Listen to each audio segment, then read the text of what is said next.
Hello everyone, welcome to civil staff Himachal. आज का lecture हमारा बेस्ड रहेगा पास्ट ईयर क्वेश्चंस पे, जो भी आपके नायब तहसीलदार के पेपर्स में आए हैं। आज हम डिस्कस करेंगे 2013, 2014 और 2016 के past year questions. We'll start with 2013 and we'll move to 2016 questions। अब कुछ स्टूडेंट्स ने लिखा था कि आप सारे जो भी ऑप्शंस हैं उनको आप डिस्कस कीजिए, तो आज का लेक्चर वही फ्रेम्ड है कि मैं सारे ही जितने भी आपके ऑप्शंस हैं उनको हम डिटेल में डिस्कस करेंगे, जिससे कि आपको एक वाइडर नॉलेज मिल जाए।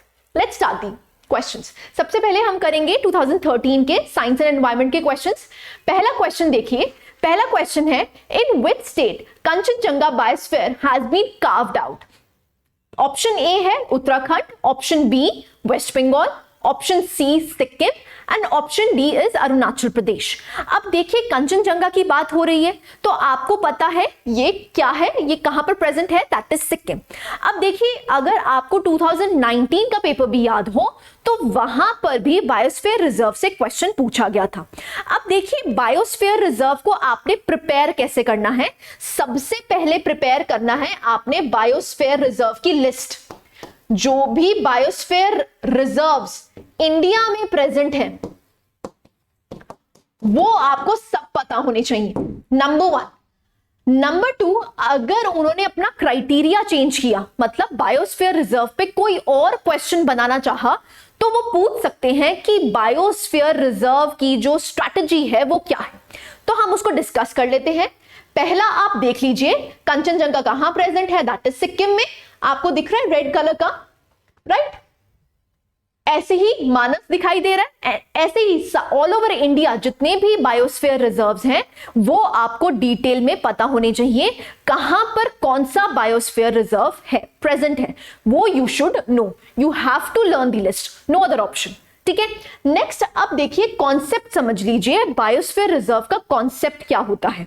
बायोस्फीयर रिजर्व का एक्चुअली में कॉन्सेप्ट ये है, जो भी हमारा फ्लोरा एंड फौना एंडेंजर्ड है उसके साथ साथ जो भी ह्यूमन वहां पर इन्वॉल्व हैं उनकी प्रोटेक्शन होलिस्टिकली हो पाए।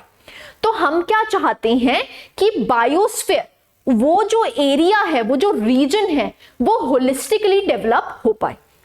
तो हम क्या करते हैं, बायोस्फीयर रिजर्व की स्ट्रैटेजी क्या है, उसको 3 रीजन्स में बांट दिया जाता है। अंदर वाला रीजन होता है कोर रीजन, बाहर वाला रीजन होता है दी बफर रीजन, एंड जो आउटर मोस्ट एरिया होता है उसको बोलते हैं transition zone. So can you see the 3 areas, core region, buffer zone and the last one is the transition zone. जो तो आपका कोर जोन है, जिसको आप कोर जोन कहते हैं, वो कोर जोन में नो ह्यूमन एक्टिविटी है। कोई भी ह्यूमन एक्टिविटी वहां पर इन्वॉल्व नहीं होती। इसका मतलब जो भी स्पीशी हम बचाना चाहते हैं जो कि थ्रेटेंड है, तो हम उसको बचा सकते हैं। फॉर एग्जाम्पल, जनरली जो आपके कोर एरियाज होते हैं वो होते हैं नेशनल पार्क्स, क्योंकि नेशनल पार्क्स में ही ह्यूमन एक्टिविटी प्रोहिबिटेड होती है। सो आपको देखने को मिलेगा जो भी कोर रीजन्स हैं वहां पर जनरली आपको क्या देखने को मिलेंगे, नेशनल पार्क्स। ठीक है, कोर एरिया के आसपास एक जोन होता है, उसको बोलते हैं दी बफर जोन। अब बफर जोन में क्या है, लिमिटेड ह्यूमन एक्टिविटी है। क्या है, लिमिटेड ह्यूमन एक्टिविटी। अब लिमिटेड ह्यूमन एक्टिविटी का मतलब होता है कि यहां पर टूरिज्म के लिए या फिर मॉनिटरिंग के लिए, रिसर्च के लिए ह्यूमंस यहां पर आ सकते हैं।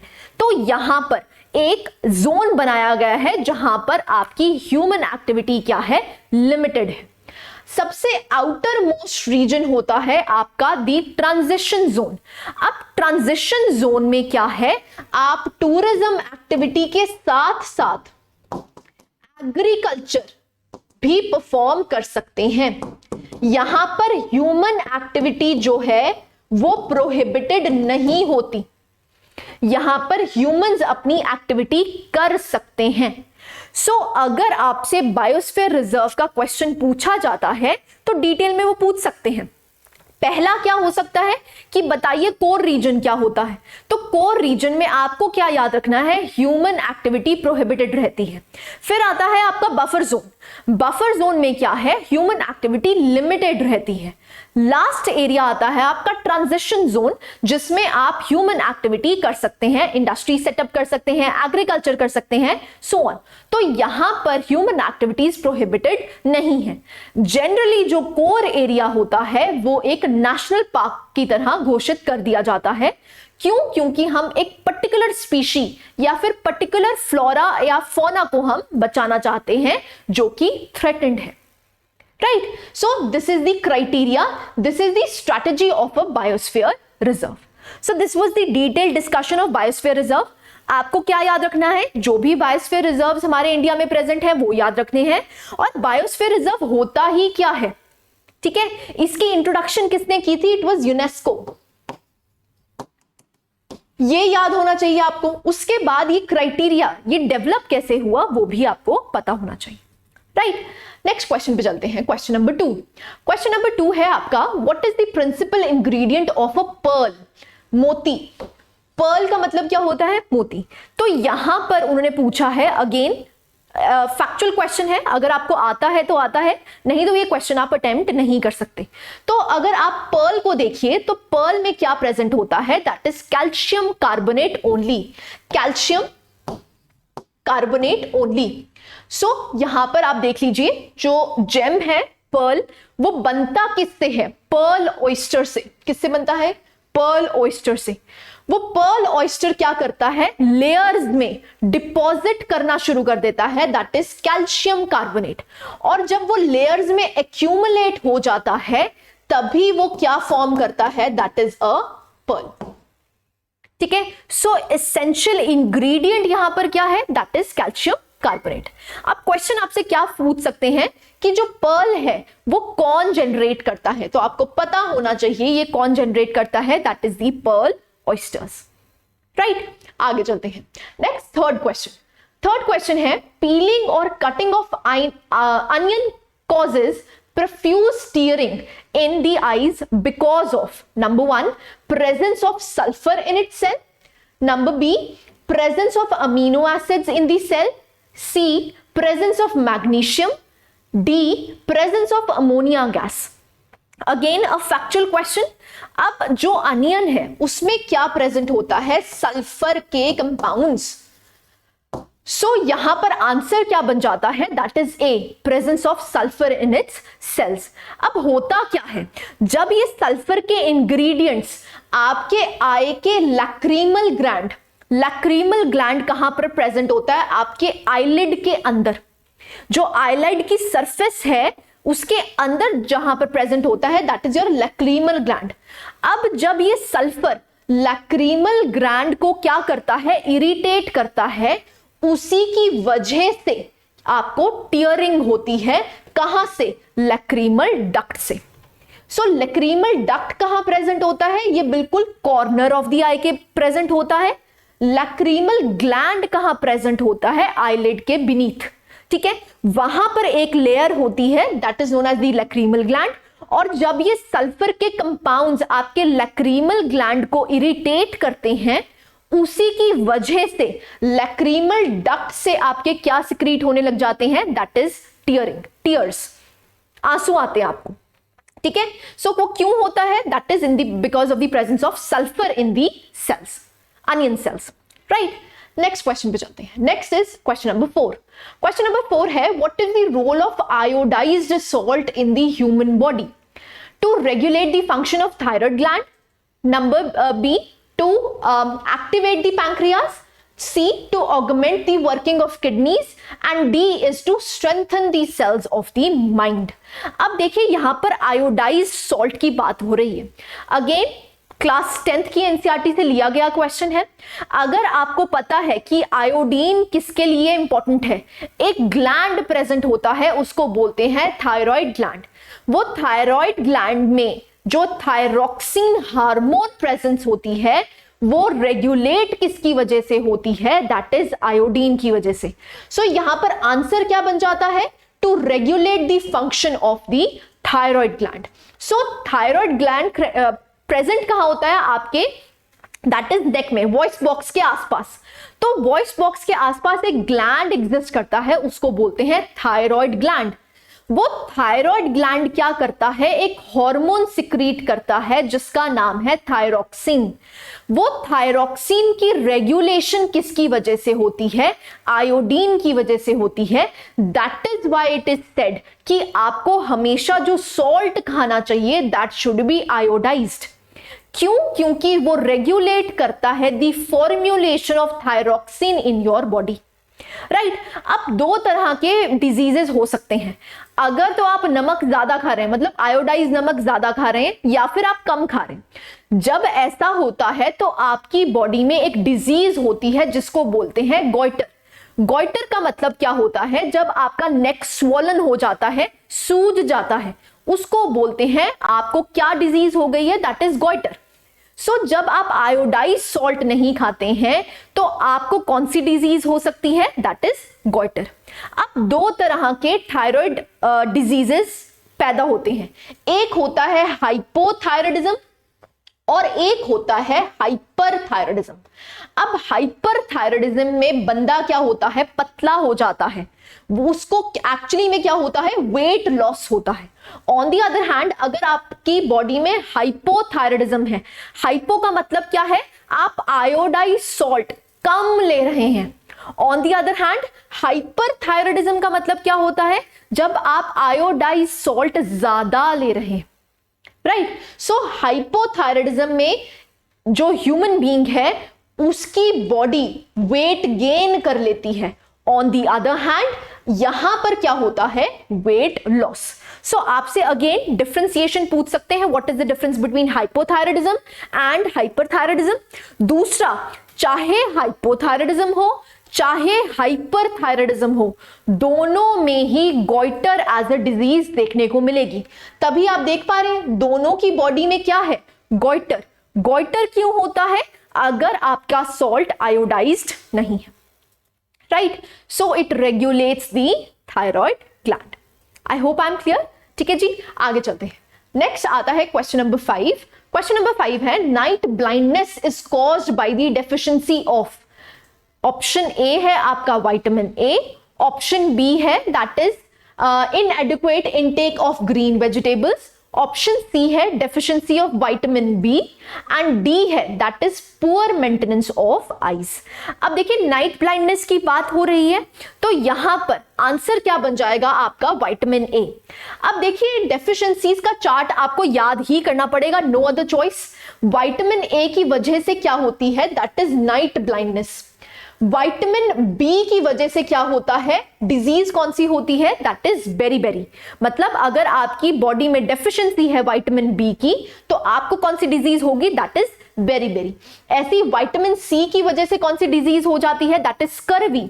नेक्स्ट विटामिन डी की वजह से बोन्स कमजोर हो जाती हैं जिसको बोलते हैं rickets. Vitamin next is calcium. Calcium अगर आपकी बॉडी में कम है तो उसकी वजह से क्या होगा, जो आपकी बोन डेंसिटी है, जो टूथ है, वो भी डिके करना स्टार्ट हो जाएगा। नेक्स्ट आयोडीन की कमी से क्या होगा, गॉइटर। और आयरन की कमी से क्या होगा, दैट इज अनीमिया, राइट। सो ये आपको जो डेफिशिएंसी चार्ट है ये बहुत ज्यादा इंपॉर्टेंट है, ये आपको लर्न करना पड़ेगा। अगर विटामिन ए की डेफिशिएंसी है तो कौन सी डिजीज होगी, that is night blindness. Vitamin B की कमी है तो क्या होगा, बेरीबेरी। बी से याद रखो, ठीक है, vitamin B beriberi. Vitamin C scurvy, D की वजह से रिकेट्स, ठीक है। उसके बाद अगर कैल्शियम डेफिशिएंसी है तो बोन्स आपकी स्ट्रेंथन नहीं हो पाएंगी। ऐसे ही अगर आयोडीन की कमी है तो गॉइटर। ऐसे ही अगर आयरन की कमी है तो बॉडी में क्या होगा, दैट इज अनीमिया, राइट। आगे चलते हैं, नेक्स्ट आता है आपका 2014 के क्वेश्चंस है। 2014 में पहला क्वेश्चन जो पूछा गया है वो देखते हैं। Number 1, what does Montreal protocol of 1987 deal with. अब देखिए मॉन्ट्रियल प्रोटोकॉल की बात की गई है। अगेन बहुत सिंपल क्वेश्चन है, अगर आपने एनवायरनमेंट के कोई भी नोट्स पढ़े हो, अपने नोट्स पढ़े हो, कोई बुक पढ़ी हो, तो आप ये क्वेश्चन इजीली कर सकते हैं। मॉन्ट्रियल प्रोटोकॉल किससे डील करता है, दैट इज ओजोन डिप्लीशन से। सो ओजोन डिप्लीशन देखिए दो तरह की ओजोन एग्जिस्ट करती है, इस चीज को समझ लीजिए। एक होती है आपकी गुड ओजोन और एक होती है बैड ओजोन। देखिए जो गुड ओजोन है that is present in the stratosphere, वो क्या करती है, जो सन रेज से यूवी रेज एमिट होती हैं उससे हमें प्रोटेक्ट करती है, क्योंकि ओजोन लेयर जो स्ट्रेटोस्फेयर में प्रेजेंट है वो यूवी रेज को क्या कर लेती है, अब्सॉर्ब कर लेती है और धरती तक नहीं आने देती। तो वो ओजोन एक तरह की गुड ओजोन है। On the other hand bad ozone कौन सी होती है, जो भी आपके ट्रोपोस्फेयर में एग्जिस्ट करती है। वो ट्रोपोस्फेयर में आती कैसे है, जो भी आपकी वेहिकुलर एमिशंस हैं, वो वेहिकुलर एमिशंस की रिएक्शन से ट्रोपोस्फेयर में क्या बन जाता है, ओजोन बन जाता है। तो ट्रोपोस्फेयर में अगर आपकी ओजोन प्रेजेंट है that is not good for health, that is why it is known as bad ozone. ठीक है, सो यहां पर हम मॉन्ट्रियल प्रोटोकॉल की बात कर रहे हैं, तो मैंने आपको ओजोन डिटेल में बता दिया।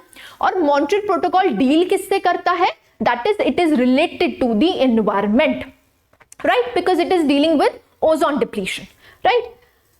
देख लीजिए पर्पस क्या है ओजोन डिप्लीशन का, मॉन्ट्रियल प्रोटोकॉल का। So Montreal protocol on ozone depleting substances is the most influential multilateral environmental protection scheme.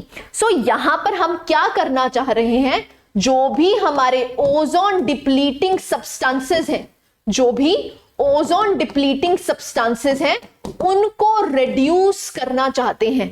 Ozone depleting substances को क्या करना चाहते हैं, रिड्यूस करना चाहते हैं, उसी के लिए मॉन्ट्रियल प्रोटोकॉल बनाई गई थी, राइट। इजी क्वेश्चन है अगर आपको पता हो। नेक्स्ट क्वेश्चन देखते हैं, क्वेश्चन नंबर 2। क्वेश्चन नंबर 2 है who invented the gravitation law. Again 10th class के एनसीईआरटी से लिया गया है, बहुत ही सिंपल है। किसने बनाया है, दैट इज न्यूटन। सो आगे देख लेते हैं अगली स्लाइड। नेक्स्ट आता है क्वेश्चन नंबर 3। क्वेश्चन नंबर 3 क्या है, व्हाट डज ऑडियोमीटर मेजर। अब देखिए audiometer as the name suggest, यहां पर क्या लिखा हुआ है, ऑडियो। ऑडियो क्या मेजर करता है, साउंड। तो ऑब्वियस सी बात है आपका आंसर क्या बन जाएगा, that is intensity of sound. Simple question है, अगर आपको ऑडियो का मतलब भी पता है तब भी आप क्वेश्चन कर सकते हैं। ठीक है, नेक्स्ट स्लाइड में देखते हैं ऑल्टीट्यूड को मेजर करने के लिए क्या यूज करते हैं। ऑल्टीट्यूड को मेजर करने के लिए हम यूज करते हैं ऑल्टीमीटर। ठीक है, एटमॉस्फेरिक प्रेशर को मेजर करने के लिए हम क्या यूज करते हैं, बैरोमीटर।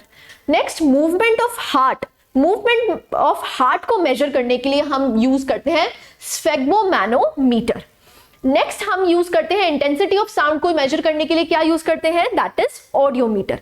अब क्वेश्चन क्या था कि ऑडियोमीटर हम किसको मेजर करने के लिए यूज करते हैं, तो हम किसको मेजर करने के लिए यूज करते हैं, that is intensity of sound, right. आगे चलते हैं, नेक्स्ट क्वेश्चन नंबर 4।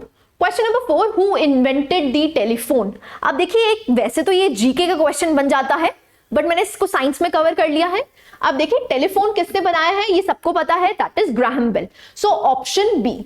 बाकी जो चीजें हैं that is Samuel Morse, Marconi और जो पास्कल है, उन्होंने क्या क्या डेवलप किया है वो हम देख लेते हैं। देखिए सैमुअल मोर्स ने किया है that is telegraph. Alexander Graham Bell ने क्या किया, इन्वेंट किया है, दैट इज टेलीफोन। ऐसे मार्कोनी ने क्या इन्वेंट किया है, दैट इज रेडियो। और पास्कल ने क्या डेवलप किया है, दैट इज कैलकुलेटर। अब यहां से आपको याद करना पड़ेगा किसने क्या इन्वेंशन की है, राइट। आगे चलते हैं, नेक्स्ट क्वेश्चन, क्वेश्चन नंबर 5।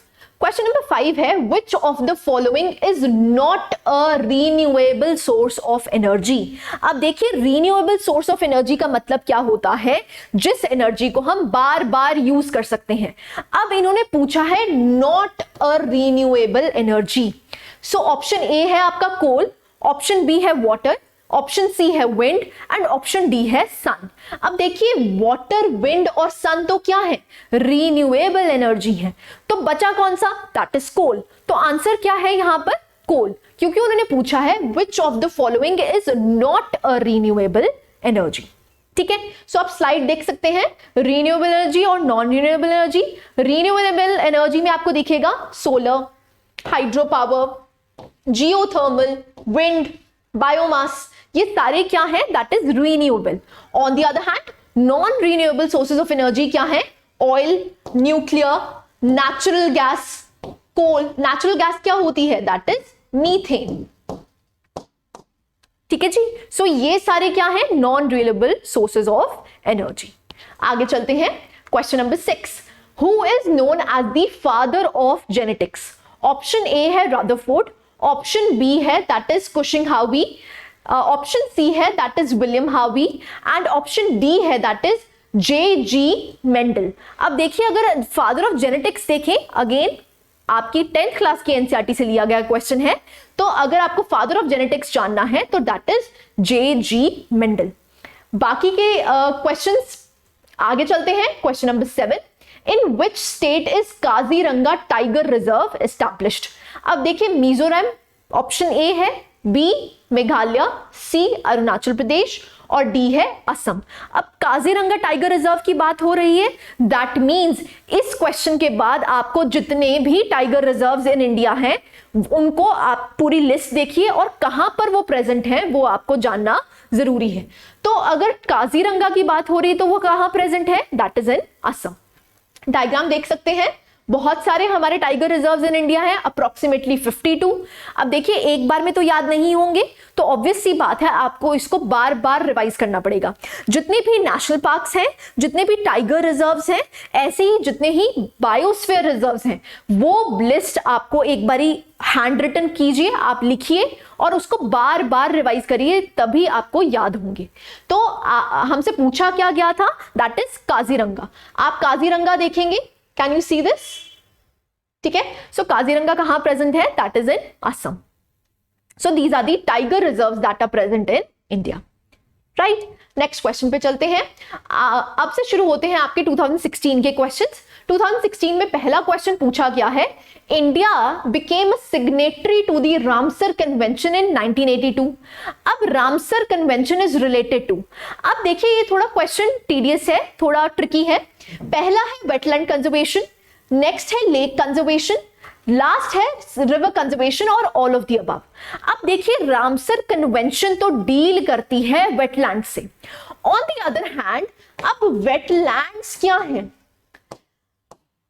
जब हम वेटलैंड्स की डेफिनेशन देखते हैं तो वेटलैंड में लेक्स भी इंक्लूड हो जाती हैं, रिवर्स भी इंक्लूड हो जाती हैं, पॉन्ड्स भी इंक्लूड हो जाते हैं, मैंग्रोव्स भी इंक्लूड हो जाते हैं।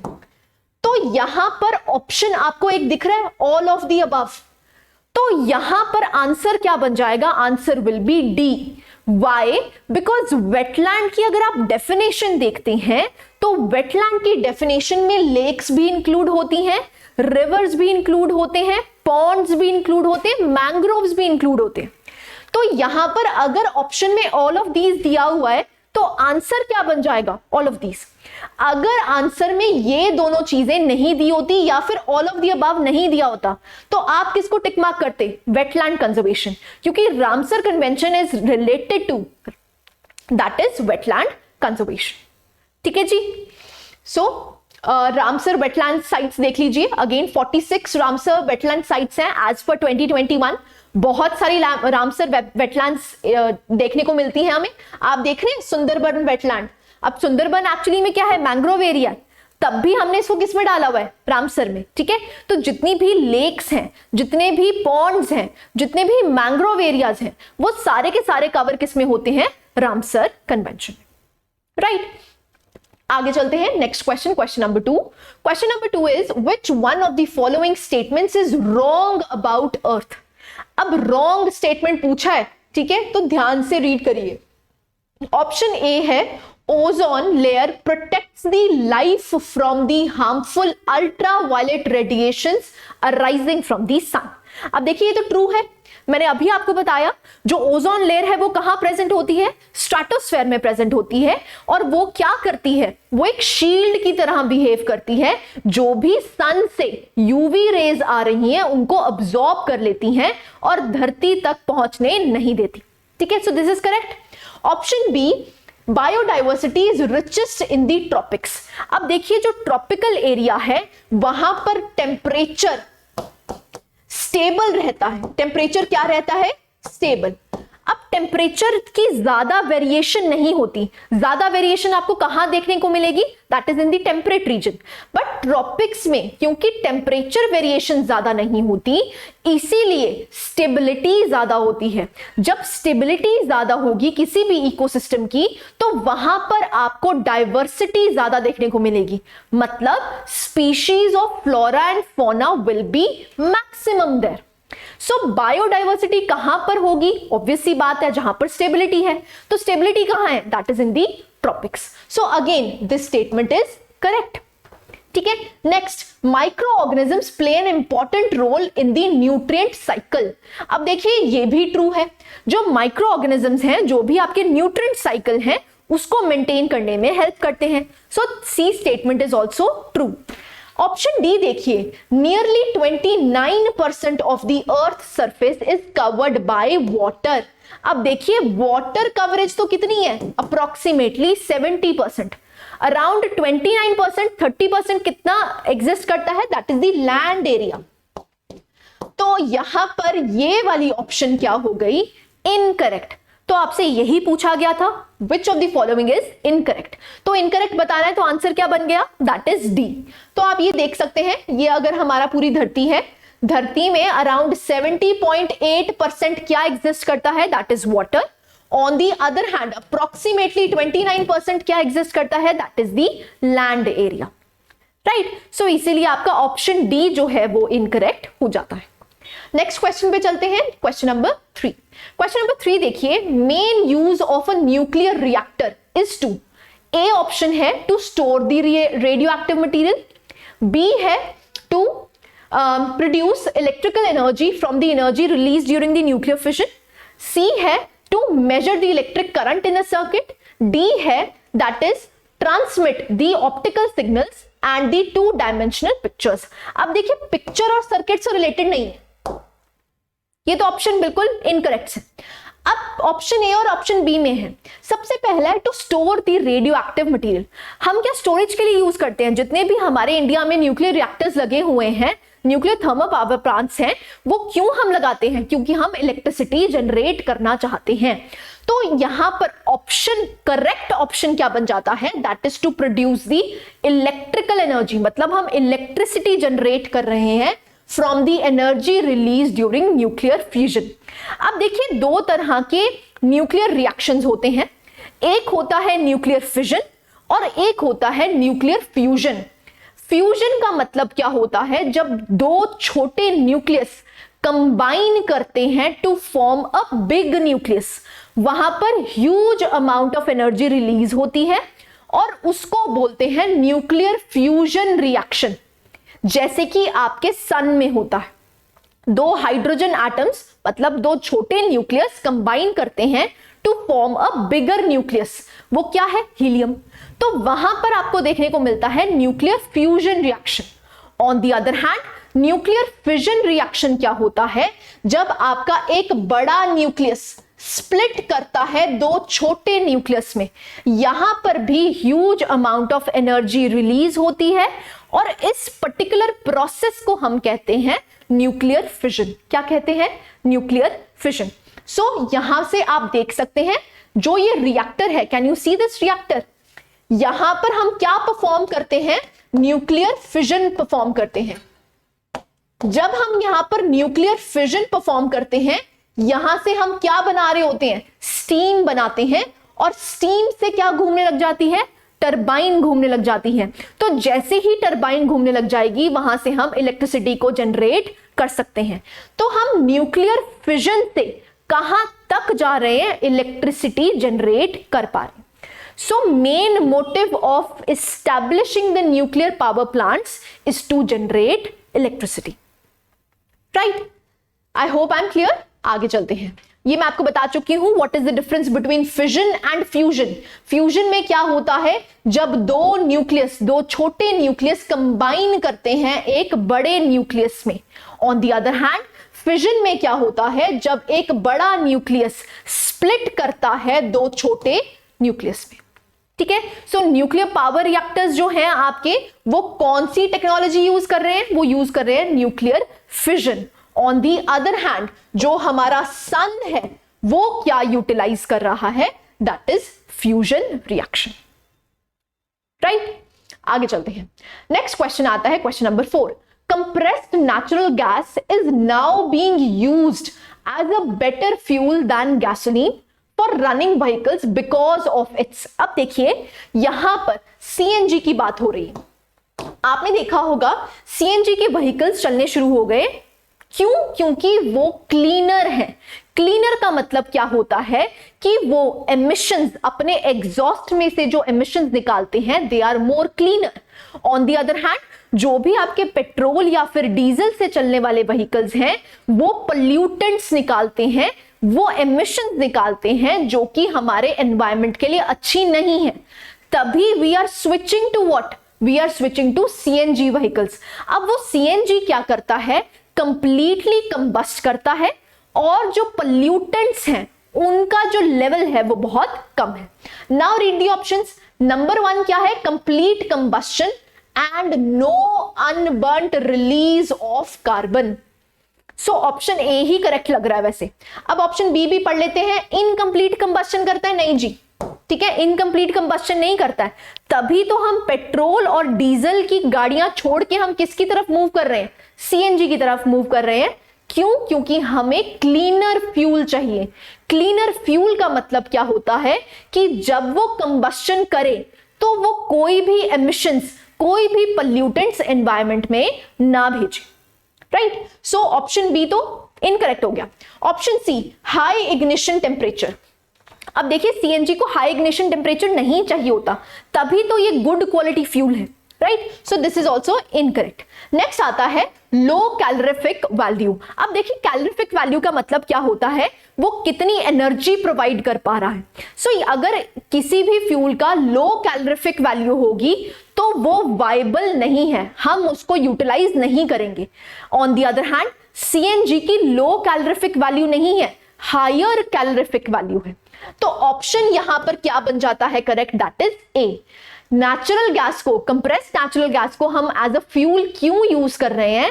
क्योंकि ये कंप्लीट कंबस्शन करता है और कोई भी पोल्यूटेंट्स एनवायरमेंट में नहीं गिरता, ठीक है। So it is better than using gasoline, beat petrol और बीट डीजल।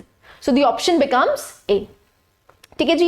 ये मैं आपको बता चुकी हूं why CNG is good and why is it bad. Bad क्यों है? क्योंकि एज सच आपको जगह कम मिलती है। जो सीएनजी का टैंक है वो बहुत ज्यादा स्पेस ले लेता है, जिसकी वजह से कार्स में कम जगह हो जाती है, इसलिए सीएनजी को प्रेफर नहीं करते लोग। बट इसके एडवांटेजेस ज्यादा हैं, ठीक है। क्यों? क्योंकि it is cleaner fuel then petrol and diesel, right. Next question पे चलते हैं, question number 5। Which one of the following is used in the rear view mirror of the vehicles? अब rear view जो mirrors हैं वो कौन सा mirror use करते हैं? They use convex mirror। अब देखिए convex mirror क्यों यूज किया जाता है? क्योंकि हमें wide field view चाहिए। जब हम कार्स के जो साइड मिरर्स लगे होते हैं, वो साइड मिरर्स में कौन सा मिरर लगा होता है? That is convex mirror. क्योंकि हम चाहते हैं पीछे का एक वाइडर व्यू देखना, जिससे कि हम जज कर पाए कि हमारे पीछे कौन सी कार्स आ रही हैं। तो जब भी हमें किसी चीज का वाइडर व्यू चाहिए, फील्ड ज्यादा चाहिए, तो हम कौन से मिरर्स यूज करेंगे? दैट इज कॉन्वेक्स मिरर्स, ठीक है जी। सो आप ये डायग्राम में देख सकते हैं जो कॉन्वेक्स मिरर्स हैं उनकी यूटिलाइजेशन। तो आप देख सकते हैं वाइडर व्यू मिल रहा है आपको, ठीक है। ऐसे ही जो आपके शॉप सिक्योरिटी मिरर्स होते हैं वहां पर भी कॉन्वेक्स मिरर्स यूज हो रहे होते हैं। क्यों? क्योंकि आपको एक वाइडर फील्ड चाहिए। तो जब भी आपको वाइडर व्यू चाहिए, आप कौन से मिरर्स यूज करेंगे? दैट इज कॉन्वेक्स मिरर्स, ठीक है जी। आगे चलते हैं, question number 6। Which one of the following is responsible for ozone depletion? अब देखिए अगेन, अभी मॉन्ट्रियल प्रोटोकॉल पे क्वेश्चन पूछा गया था, अब किस पे पूछा गया है?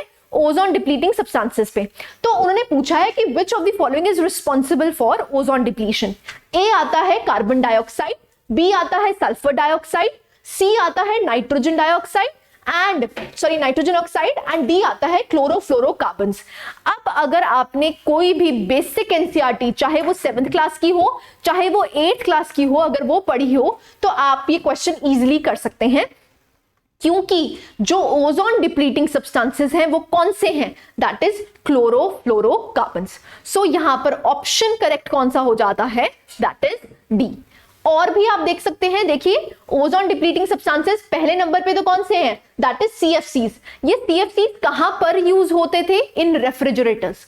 तभी इसको रिड्यूस करने के लिए हमने सीएफसीज को एलिमिनेट कर दिया है, दैट इज क्लोरोफ्लोरोकार्बन्स को एलिमिनेट कर दिया है। और कौन से होते हैं, हैलेंस। जो भी आपके हैलेंस हैं, जैसे for example chlorine, bromine, iodine, astatine, ये सारे के सारे क्या हैं, दे आर दी हैलोजेंस। सो जितने भी आपके हैलोजेंस हैं वो जनरली कहां पर यूज होते हैं, फायर एक्सटिंग्विशर्स में। वो भी क्या है, they are ozone depleting substances, right.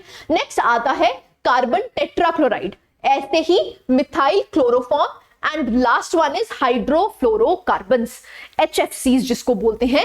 जो HFCs हैं वो भी एक्चुअली में क्या करते हैं, they are also ozone depleting substances. So आपको क्या याद रखना है, ये ओजोन डिप्लीटिंग सब्सटेंसेस कौन कौन से एग्जिस्ट करते हैं, राइट।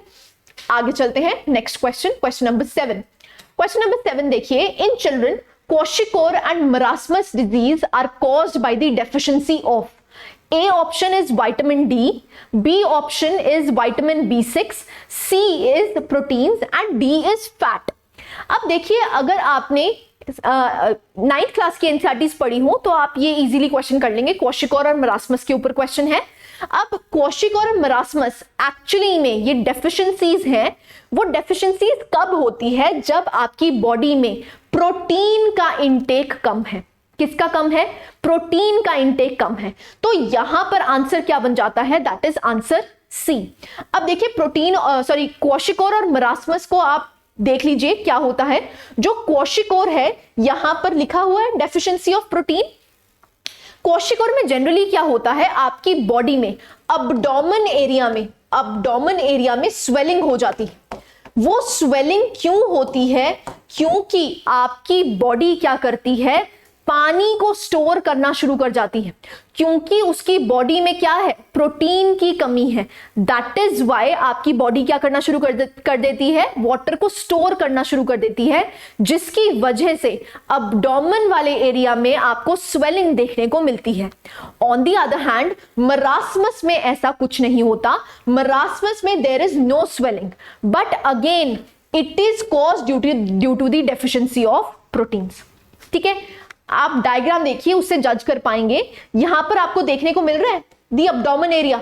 यहां पर अब्डोमेन एरिया में क्या होता है, स्वेलिंग हो जाती है, क्योंकि आपकी बॉडी क्या रिटेन करना शुरू कर देती है, वाटर। ठीक है, इसको बोलते हैं वाटर रिटेंशन या फिर oedema. This is known as, the criteria is known as oedema हो जाता है। अडीमा का मतलब ही ये होता है कि जब आपकी बॉडी वाटर को स्टोर करना शुरू कर देती है। ठीक है, so this condition is known as kwashiorkor. On the other hand आप देखेंगे इस बेबी में कोई भी एज सच आपको स्वेलिंग देखने को नहीं मिलेगी। ये जो बच्चा है ये बहुत ज्यादा वीकेंड है और इसके फेस पे आपको रिंकल्स देखने शुरू हो जाएंगे। वो रिंकल्स क्यों है, क्योंकि आपकी बॉडी में प्रोटीन इंटेक कम है। ठीक है, सो दोनों ही डिजीजेस किसकी वजह से होती हैं, प्रोटीन के इंटेक की कमी की वजह से होती है, right. So this is kwashiorkor and marasmus. Next चलते हैं question number 8. Which organ breaks fat to produce cholesterol? अब देखिए कोलेस्ट्रॉल की बात हो रही है, तो फैट, जो आप फैट खाते हैं उसको ब्रेक डाउन करा जाता है कोलेस्ट्रॉल में, और वो कौन करता है, दैट इज द लिवर। याद करना पड़ेगा आपको, लिवर जो है वो फैट को ब्रेक डाउन करता है, किसमें, दैट इज कोलेस्ट्रॉल में। अब देख लीजिए जो कोलेस्ट्रॉल है वो दो तरह का एग्जिस्ट होता है, एक होता है HDL और एक होता है LDL। जो LDL कोलेस्ट्रॉल है that is known as the bad cholesterol. Bad cholesterol का मतलब क्या होता है, ये arteries, for example this is your arteries, ये आर्टरी की वॉल्स पे ऑयल को जमा कर देता है, जब ये ऑयल को जमा कर देता है तो इसका मतलब क्या है, जो आपका ब्लड फ्लो है वो रिस्ट्रिक्ट हो जाता है, वो ब्लड फ्लो प्रॉपरली नहीं हो पाता, जिसकी वजह से हार्ट स्ट्रोक भी हो सकता है। सो अगर आपके फूड डाइट में LDL की मात्रा ज्यादा है तो इसका मतलब क्या है, आपकी बॉडी में बैड कोलेस्ट्रॉल की जमा हो रहा है, जिसकी वजह से जो आर्टरीज हैं वो आपकी नैरो हो जाएंगी और जो ब्लड फ्लो है वो प्रॉपर नहीं हो पाएगा, right. On the other hand जो HDL है वो क्या कहलाता है, it is a good cholesterol. अब गुड कोलेस्ट्रॉल में एज सच कोई भी आपको ऑयल कार्विंग्स नहीं दिखेंगी और ब्लड फ्लो प्रॉपरली होगा। सो कोलेस्ट्रॉल भी दो तरह का तरीके का होता है, एक होता है HDL, that is a good one, on the other hand one is LDL। तो LDL कोलेस्ट्रॉल क्या है, it is bad, right. Foods देख सकते हैं जो भी आपके अनसैचुरेटेड फैट वाले हैं, फॉर एग्जाम्पल वेजिटेबल ऑयल वगैरह वगैरह, वो जो है वो क्या है, they are good cholesterol. On the other hand जो भी सैचुरेटेड फैट है, for example burgers, pizzas and all that, वहां पर क्या प्रेजेंट होता है, that is LDL which is bad cholesterol, ठीक है। So there is a difference between cholesterol, LDL and HDL। अब देखिए कोलेस्ट्रॉल पे क्वेश्चन पूछा है तो आप उम्मीद कर सकते हैं जो आगे के एग्जाम्स आएंगे तो वहां पर आपसे कोलेस्ट्रॉल के बारे में पूछ सकते हैं, what is the difference between LDL and HDL। HDL is the good cholesterol and LDL is the bad cholesterol. So this was the coverage of 2013, 14 और 16 के जो भी आपके साइंस से रिलेटेड और एनवायरमेंट से रिलेटेड क्वेश्चंस आए थे वो हमने कवर कर लिए। I hope you like the lecture. Thank you very much.